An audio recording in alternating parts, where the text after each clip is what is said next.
सबको जय मसीह की। आज हम वचन में आपको सुनाएंगे कि जो प्रभु यीशु मसीह के ऊपर विश्वास रखते हैं, जो प्रभु यीशु मसीह को ग्रहण कर लेते हैं, तो उनके बच्चों की शादी किस तरह से होनी चाहिए। वचन में लिखा हुआ है कि एक मसीह परिवार की शादी मसीह परिवार में ही होनी चाहिए। ये वचन में आप पढ़ सकते हैं। आजकल आप देख रहे हैं कि बहुत से बेटे बेटियां क्या है, अपनी इच्छा के अनुसार किसी दूसरे के साथ शादी विवाह कर लेते हैं। और वचन में लिखा हुआ है कि अगर आप ऐसा करोगे तो उसको आप परमेश्वर को कैसे खुश कर सकते हो, क्योंकि परमेश्वर की बहुत सी आज्ञाएं हैं जो मसीह परिवारों में बताई जाती हैं। लोग उसको, कुछ लोग मानते हैं, कुछ लोग नहीं मानते। लेकिन जब विवाह शादी होते हैं, एक हमने आपको वीडियो पहले भी बनाकर सुनाया था कि बहुत से लोग जो अलग अलग जातियों से आते हैं मसीह में, तो वो क्या है, अपने में ही शादी करवाते हैं। जिसमें जात में से वो आते हैं, जिस धर्म से वो आते हैं, उसी के अनुसार वो क्या है, वो सारे कार्यों को करते हैं। और हम मसीह लोग जो प्रभु यीशु मसीह के ऊपर विश्वास करते हैं, उनके ही रीति रिवाजों को अपनाते हैं। बहुत सी शादियां हमने ऐसी देखी है कि मसीह परिवार की जो बेटियां होती हैं, अगर वो किसी दूसरे से शादी कर लेती हैं, तो वो क्या करते हैं कि उन्हीं के जो भी रीति रिवाज होते हैं उनको मनाना शुरू कर देती हैं। क्योंकि ये अक्सर है कि जो भी, जिसके साथ भी उसकी शादी हुई है, जिस धर्म से भी वो संबंध रखता है, तो लड़की को उसके साथ ही चलना पड़ेगा। अगर वो नहीं चलेगी तो क्या होगा, घर में कलह कलेश होगा और लड़ाइयाँ झगड़े होंगे। और बहुत से परिवारों में क्या है, फिर तलाक भी हो जाते हैं। और लड़कियां पहले तो बहुत खुश रहती हैं क्योंकि उनकी वो लव मैरिज होती है, और पेरेंट्स को भी मजबूर होकर अपने बच्चों के आगे झुकना पड़ जाता है। वो कहते हैं कि इसकी पसंद का है, इसलिए हम कर रहे हैं, हम मजबूर हैं, हम क्या कर सकते हैं। तो बहुत से लड़के तो ऐसे होते हैं कि जो बाद में परमेश्वर की ओर आ जाते हैं। बहुत से लड़के आते ही नहीं हैं, वो कहते हैं कि हम अपने धर्म पर स्थिर रहेंगे। ये अपने धर्म को भी मानती रहे और हमारे धर्म को भी माने। तो उस लड़की को क्या है, मानना पड़ेगा। अगर नहीं मानेगी तो फिर वही बात हो जाएगी, लड़ाई झगड़ों की बात। और जो बेटियां ऐसा करती हैं, उनको ये सब मालूम होता है कि जब हम इस लड़के के साथ शादी अपनी इच्छा से कर रहे हैं, तो उसके रीति रिवाजों को भी हमें अपनाना पड़ेगा।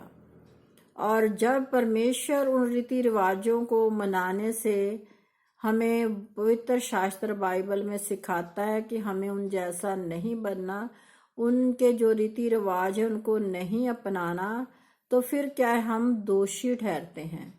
और वचन में यहाँ तक भी लिखा हुआ है कि जो उनकी संतान होती है वो भी निर्दोष नहीं होती। ऐसे बहुत से सख्त वचन पवित्र शास्त्र में, बाइबल में लिखे हुए हैं। और हम आपको आज वचन में यही पढ़कर सुनाएंगे। फिर उनके माता पिता भी क्या करते हैं, जब जैसे वो बहुत से त्योहार मनाते हैं, रखड़ी होगी, दिवाली, दशहरे, करवा चौथ, ना जाने बहुत से हिंदुओं के रीति रिवाज होते हैं। मंदिरों में जाते हैं, कहीं भी ला लो, या गुरुद्वारे में जाते हैं। जो सिख परिवार होते हैं वो गुरुद्वारे में जाते हैं, हिंदू लोग मंदिर में जाते हैं। तो उन लड़कियों को भी वैसा ही करना पड़ता है। एक तरफ तो वो परमेश्वर के दास से प्रार्थना भी करवाते रहते हैं, वो लड़कियां खुद भी प्रार्थना करती रहती है, और दूसरे जो उनके हस्बैंड के जो भी रीति रिवाज है उनको भी मनाती रहती है। तो वो क्या है, दो तरह का जीवन जीने लग जाती है, जबकि परमेश्वर हमें ऐसा जीवन देने की आज्ञा नहीं देता। परमेश्वर कहता है कि आप एक पर ही विश्वास रखो। जिस पर भी आपने विश्वास रखना है उसी के अनुसार चलो। ये नहीं कि आपने दो नाव में पांव रख लिया है और आप चाहते हैं कि हम अच्छी मंजिल पर पहुंच जाएं। ऐसा कभी नहीं होता है। एक बार हमने वीडियो में आपको सुनाया था, लेकिन आज हम वचन के द्वारा सुनाते हैं उन बेटियों को भी जो अपनी इच्छा से किसी दूसरे गैर मसीह परिवारों में शादियां कर लेती हैं, और उन पेरेंट्स से भी जो उनके रीति रिवाजों में शामिल होते हैं। उनसे भी परमेश्वर क्या है, रुष्ट हो जाता है। उनके पेरेंट्स की भी ये मजबूरी हो जाती है कि अब हमारी बेटी की शादी दूसरी उसमें हो गई है, अगर हम उनके रीति रिवाजों को पूरा नहीं करेंगे शायद वो हमारी बेटी को तंग करेंगे। ऐसी बहुत सी बातें, चिंताएं क्या है, माँ बाप को सताने लग जाती है। इसलिए माँ बाप को मजबूर होकर उन सब कार्यों को करना पड़ जाता है, और उस लड़की की वजह से उसके माँ बाप भी क्या है, दोषी ठहरते हैं जो उनके रीति रिवाजों को पूरा करते हैं। तो इसे हम आज पहले आपको वचन में सुनाएंगे कि परमेश्वर ऐसे लोगों को क्या कहता है। इसे हम वचन में पढ़ते हैं और आप बाइबल में भी इसको क्लियर पढ़ते हैं। आपने सुना भी है, बहुत बार पढ़ा भी होगा, लेकिन आप इस पर चलते नहीं है। तो वचन पहले हमें क्या सिखाता है उसे हम देख लेते हैं। ये दूसरा क्रंथियो है, उसका 6 अध्याय की 14 आयत से हम आपको पढ़कर सुना रहे हैं। वहां लिखा हुआ है, अविश्वासियों के साथ आसमान जुए में ना जोतो, क्योंकि धार्मिकता और अधर्म का क्या मेल जोल। यहाँ पर साफ साफ परमेश्वर क्या कह रहा है कि आप लोग क्या हो, विश्वासी हो, प्रभु यीशु मसीह के ऊपर विश्वास रखते हो। और उस बेटी ने जो दूसरे लड़के से शादी कर ली है, पहले वो भी विश्वासी थी, उसने बपतिस्मा लिया हुआ था, और बहुत से लोग तो कहते हैं कि पवित्र आत्मा भी पाया हुआ था।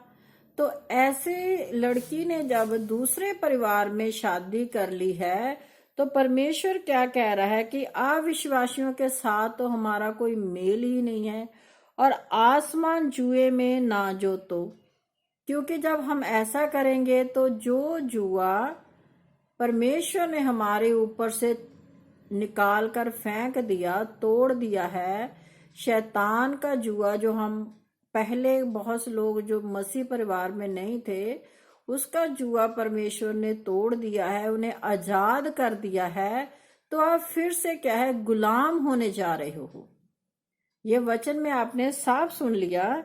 और धार्मिकता और अधर्म का क्या मेल जोल। आप धर्म के रास्ते पर चल रहे हो, अब आपने अधर्म को अपना लिया है। उनके कार्य को जो परमेश्वर ने कार्य करने के लिए हमें मना किया हुआ है, उन कार्य को अब आप कर रहे हो। जो ये बहुत ज्यादा सख्त वचन है परमेश्वर का, कि आप वो सब वो काम आप कर रहे हो जो हमने आपको पहले बताए हैं, कि आप अपने पति के जो भी उनके रीति रिवाज है अब उनको मान रहे हो। तो इसलिए आप क्या है, दोषी ठहरे हो। या ज्योति और अंधकार की क्या संगति। हमारा परमेश्वर क्या है, ज्योति है। परमेश्वर यहाँ साफ कह रहे हैं कि ज्योति और अंधकार, अंधकार क्या है, शैतान का, उसका क्या मेल है। आप सोचिए, कोई मेल है? अंधकार का और ज्योति का कोई मेल नहीं है। और मसीह का और बलियाल के साथ क्या लगाव। यहाँ पर लिखा है, जो प्रभु यीशु मसीह है उसका शैतान के साथ क्या प्रेम। लेकिन आप प्रेम कर चुके हैं उस आदमी से या उस लड़के से जिससे आपने शादी कर ली है। लेकिन प्रभु यीशु मसीह यहाँ साफ कह रहे हैं कि मसीह का, प्रभु यीशु मसीह का और शैतान का कोई मेल नहीं है। आप ध्यान से इस वचन को सुनिए। आपने पढ़ा है, सुना है, लेकिन बहुत से बेटे बेटियां क्या भटक चुके हैं आज। उनके लिए खासकर ये वचन है, उनके पेरेंट्स के लिए ये वचन है। और मूर्तियों के साथ परमेश्वर के मंदिर का क्या संबंध? जो लोग मूर्ति पूजा करते हैं, यहाँ आपने साफ सुन लिया कि उनके साथ परमेश्वर का क्या संबंध। एक तरफ तो आप मसीह परिवार के रीति रिवाजों के अनुसार पहले चलते थे, अब नहीं चल रहे, वो दंड है आपके लिए, मिलेगा आपको। और एक आप और गुनाह पर गुनाह कर रहे हो कि उनकी मूर्तियों के आगे चढ़ाए हुए चढ़ावे को भी खाते हो, और जो बलि की हुई चीजें हैं उनका आप सेवन कर रहे हो। तो परमेश्वर हमें क्या कहता है? परमेश्वर का उनके मंदिरों के साथ कोई संबंध नहीं है जो लोग ऐसे कार्य करते हैं, क्योंकि मूर्ति से आप वचन में पढ़ते हैं, सब बहुत से धर्मों में ये लिखा गया है कि मूर्ति पूजों से परमेश्वर क्या है, घिन करता है। चाहे आप गुरु ग्रंथ साहब में भी पढ़ लो, उसमें भी लिखा हुआ है, और जो हिंदुओं के बहुत से धर्म के बनी हुई है पुस्तकें, उसमें भी लिखा गया है। लेकिन क्या है, फिर भी लोग क्या है, मूर्तियां बनाकर उनको आज भी पूज रहे हैं। सब ज्ञान उनके पास है, लेकिन वो ऐसे अंधविश्वास में फंस चुके हैं कि वहां से निकलना ही नहीं चाहते। तो आगे क्या लिखा है? क्योंकि हम तो जीवते परमेश्वर के मंदिर हैं, जैसा परमेश्वर ने कहा है। हम किसके मंदिर हैं? जीवते परमेश्वर के। हमारा प्रभु यीशु मसीह क्या है? जीवित हैं। हमने आपको वीडियो में एक बार सुनाया था कि प्रभु यीशु मसीह ही जीवित परमेश्वर है, वो जिंदा खुदा है, और कोई भी जिंदा खुदा नहीं है। बहुत से देवी देवताएं आप पढ़ते हैं, बाइबल में भी लिखा हुआ है कि बहुत से आए, उन्होंने अपना इस धरती पर आकर कार्य किए और वो यहाँ से चले गए, लेकिन जिंदा कोई नहीं गया इस संसार से। सब क्या है, मर कर ही संसार से गए हैं। तो हमारा परमेश्वर क्या है? जिंदा है। और आप कर क्या रहे हो कि जीवते परमेश्वर को छोड़कर उन मरे हुए की उपासना कर रहे हो जो इस संसार से चले गए हैं। मैं उनमें बसूंगा और उनमें चला फिरा करूंगा, और मैं उनका परमेश्वर हूंगा और वे मेरे लोग होंगे। जो हम प्रभु यीशु मसीह पर विश्वास रखते हैं, परमेश्वर कहते हैं कि मैं उनमें बसूंगा, चलू फिरूंगा। जब आप विश्वास रखते हैं प्रभु यीशु मसीह के ऊपर, तो वो हमारे साथ रहता है, हमारे संग चलता है, खाता है, पीता है, हमारे जीवन की संभाल प्रभु यीशु मसीह करते हैं। और हम क्या करते हैं कि उस जीवते परमेश्वर को छोड़कर अब क्या है, इधर उधर बेफजूल यूं ही भटक रहे हैं। परमेश्वर हमें आगे क्या एक बहुत सख्त हुक्म दे रहा है। इसलिए प्रभु कहता है, उनमें से निकलो और अलग रहो। यहाँ आपने साफ सुन लिया, परमेश्वर हमें कहता है कि ऐसे लोगों में से निकल आओ। हमें परमेश्वर ये आज्ञा दे रहा है, और हम अपने प्रेम के कारण उसमें फंस चुके हैं। अब हम वहां से नहीं निकल सकते। उनके बीच में से निकलो और अलग रहो, और अशुद्ध वस्तुओं को मत छुओ, तो मैं तुम्हें ग्रहण करूंगा। परमेश्वर कहता है कि उनकी जो अशुद्ध वस्तुएं हैं जिसे आप खा रहे हो, उनको मत छुओ। छूने की भी आज्ञा नहीं दे रहा परमेश्वर, और आप क्या करें, झट से उनको लेते हैं, फटाफट खा लेते हैं, ये बहुत स्वादिष्ट है, ये वो बातें करते हैं। तो आगे परमेश्वर क्या कहता है कि अगर आप उनकी वस्तुओं को छुओगे नहीं, खाना तो एक तरफ है, आपने उनको छूना भी नहीं है, तब मैं क्या है, तुम्हें ग्रहण करूंगा। यूं ही परमेश्वर आपको ग्रहण नहीं करेगा। और मैं तुम्हारा पिता होऊंगा और तुम मेरे बेटे और बेटियां होंगे। यह सर्वशक्तिमान प्रभु परमेश्वर का वचन है। यहाँ पर लिख दिया कि ये सर्वशक्तिमान प्रभु यीशु मसीह का वचन है। आपने इस वचन को हजारों बार, लाखों बार सुना भी होगा, पवित्र शास्त्र बाइबल में पढ़ा भी होगा। तो आप सबने इस वचन पर पढ़ते हुए, सुनते हुए उन पर विश्वास ही नहीं किया कि परमेश्वर हमसे क्या कहता है। आप दुनियावी प्रेम में फंस गए हो। आपका प्रेम किससे हो गया? कि ऐसे इंसान के साथ जो परमेश्वर की राह पर नहीं चलता।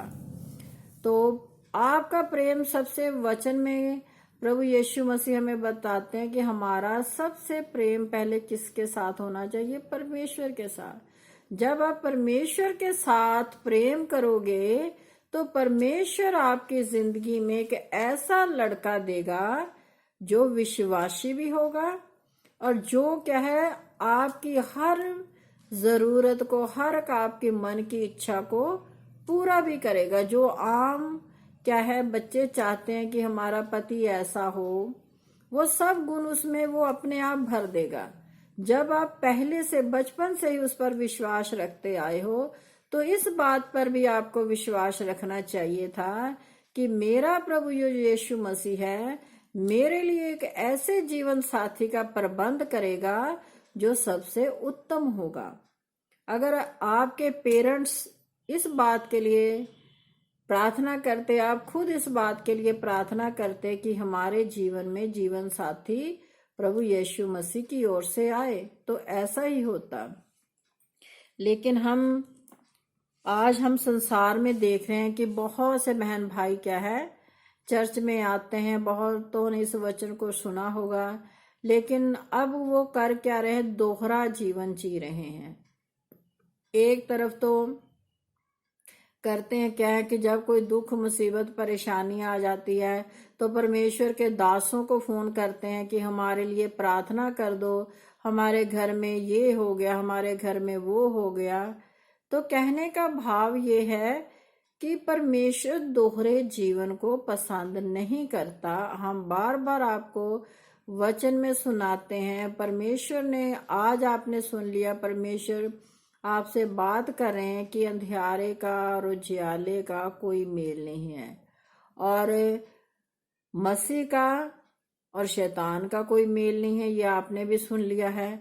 और आगे आप सोचिए, जब आपने ऐसा स्टेप ले लिया है तो अब आपको उसी के साथ अपना जीवन व्यतीत करना है, चाहे वो इंसान कैसा भी है। ये नहीं कि आप थोड़े समय बाद उससे अलग हो जाओ या तलाक ले लो। ये भी परमेश्वर नहीं चाहता कि जब आपने अपनी इच्छा के अनुसार उस इंसान को अपनाया है तो सही मायनों में उसके साथ चले भी। वचन में लिखा हुआ कि अगर कोई अविश्वासी के साथ शादी भी कर लेता है तो उसका चाल चलन ऐसा उस औरत का होना चाहिए कि उसका पति उसके चाल चलन को देखकर, उसके विश्वास को देखकर उसकी ओर खींचा चला जाए और परमेश्वर की ओर आ जाए। अगर आप प्रार्थना करोगे, परमेश्वर के आगे घुटने टेकोगे कि प्रभु यीशु मसीह, मैंने अपनी इच्छा से इंसान से शादी की है क्योंकि मैं इससे प्रेम करती थी, अब मेरे पति को आप अपने लिए चुन लीजिए जैसा आपने मुझे चुना है, ऐसी प्रार्थना कीजिए, तो परमेश्वर आपकी प्रार्थना को सुनेगा और आपके पति का मन बदलेगा, वो परमेश्वर की ओर आ जाएगा। क्योंकि सच्चाई चाहे थोड़े टाइम बाद सामने आए, लेकिन सच्चाई जो होती है वो हर एक इंसान के आगे जीवन में जरूर आती है।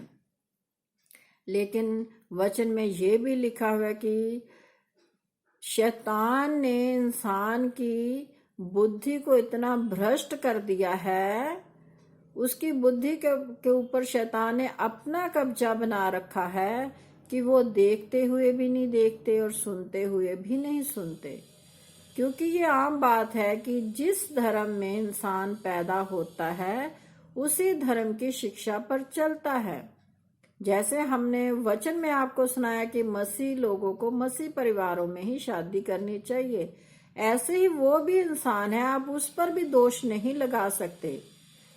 वैसे ही हर एक इंसान जिसमें भी पैदा होता है उसी के अनुसार चलता है।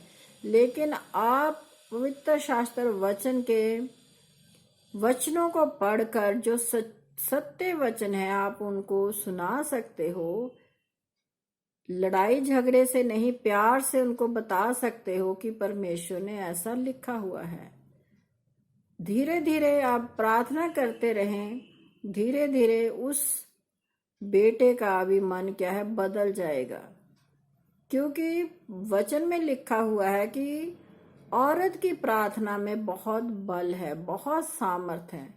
हम जिस काम के लिए भी प्रार्थना करते हैं उस काम में परमेश्वर हमें आशीष दे देता है, वो काम हमारे लिए पूरा हो जाता है। जैसे वचन में भी लिखा हुआ कि यहोवा मेरे लिए सब कुछ पूरा करेगा। जब आप पूरी ईमानदारी के साथ किसी भी विषय में लेकर प्रार्थना करोगे तो वो परमेश्वर तुम्हारे लिए करेगा। तो सबको जय मसीह की। अगर आपको ये मेरा वचन का वीडियो अच्छा लगता है तो आप इसे लाइक कीजिए, शेयर कीजिए और सब्सक्राइब कीजिए। अपने बहन भाइयों के साथ मिलकर इस वचन को फैलाएं।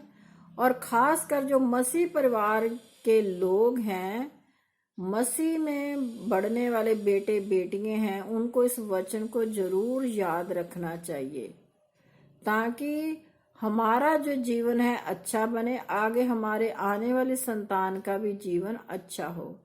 हमने संसार में रहते हुए जब परमेश्वर ने हमें संसार से अलग कर लिया है, एक हमें अलग पहचान दी है परमेश्वर ने, तो हमने अपनी पहचान को अलग ही बनाकर रखना है। हमने अपनी पहचान को खोना नहीं है। जैसे वचन में लिखा कि बहुत से लोग संसार में आकर खो जाते हैं, पाप में पड़कर वो अपने जीवन को व्यर्थ कर लेते हैं, दुनियावी बातों में फंस जाते हैं, संसार की जो चीजें उनको देखकर वो अपने मन को लालच में ले आते हैं। और जो आजकल बेटे बेटियां हैं वो तो उनका हाल ही आजकल बहुत बुरा है। इसलिए सभी जो पेरेंट्स हैं मसीह में हैं वो अपने बच्चों को अच्छी शिक्षा दे, अपने बच्चों को मसीह के वचन को सिखाएं ताकि बेटे बेटियां जो भी हैं वो परमेश्वर के संग ही रहें।